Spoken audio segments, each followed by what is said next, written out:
countries and communities are facing unforeseen challenges beginning in April 2021. The situation, as you heard, as we've been reporting in India, became very, very dire, stressing hospital systems in many parts of the country to the brink of collapse.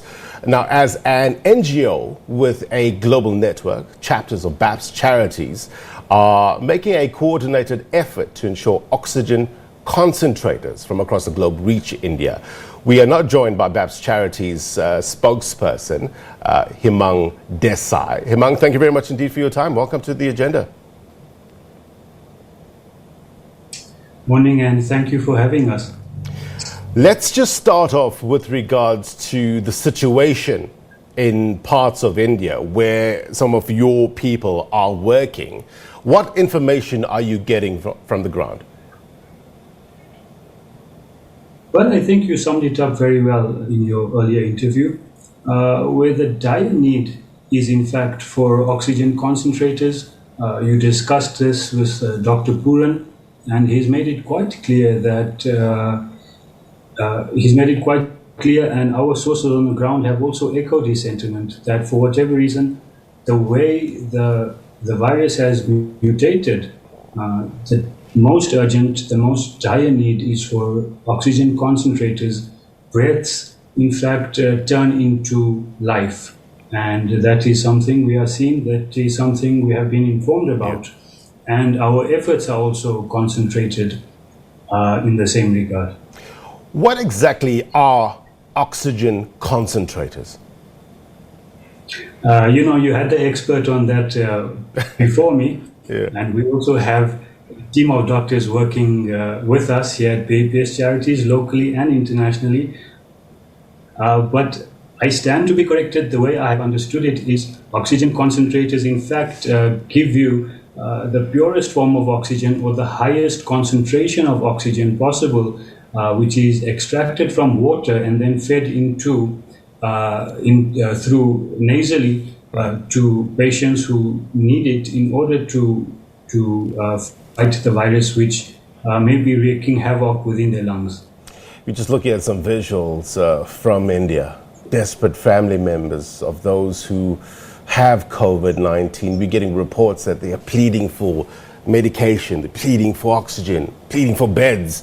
Talk to us about your efforts to ensure that these oxygen concentrators from across the globe reach India.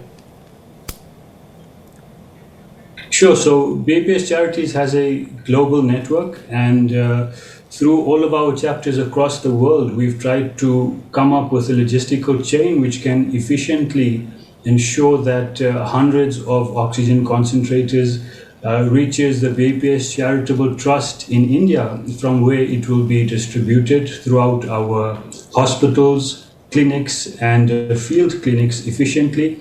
Our model is to, in fact, send the oxygen concentrators and not funds. Because the fact of the matter is that there are no oxygen concentrators readily available in India. And for that reason, we're having to source them from all over the world, globally, as well as from the African continent. Here in South Africa, Southern Africa, and the East African countries, we are making a concerted effort that we are able to dispatch as many oxygen concentrators as we can, as quickly as we can, whilst adhering to all procedures necessary to send them. I'm glad to say that from East Africa, being Kenya and Uganda, we've already sent close to 200 oxygen concentrators with the support of South Africa. And shortly, I hope within the next few days, we will be sending a sizable amount or a similar amount from South Africa as well. Resources in India may be limited, but from what I gathered through watching the news reports, expectations are not, isn't it? Is that what you're getting from your sources on the ground? Well, I think I can answer that question in two ways. There's enough medical experience within India to deal with various types of infectious diseases.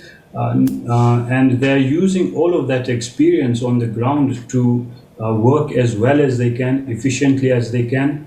But the fact of the matter is that these resources, such as oxygen concentrators, are direly needed simply because the population is so large. The virus has spread so quickly, and the demand on the healthcare system has probably quadrupled or grown tenfold in a matter of few days. So I think as a global community, we need to match India's expertise with as much resources as we can provide.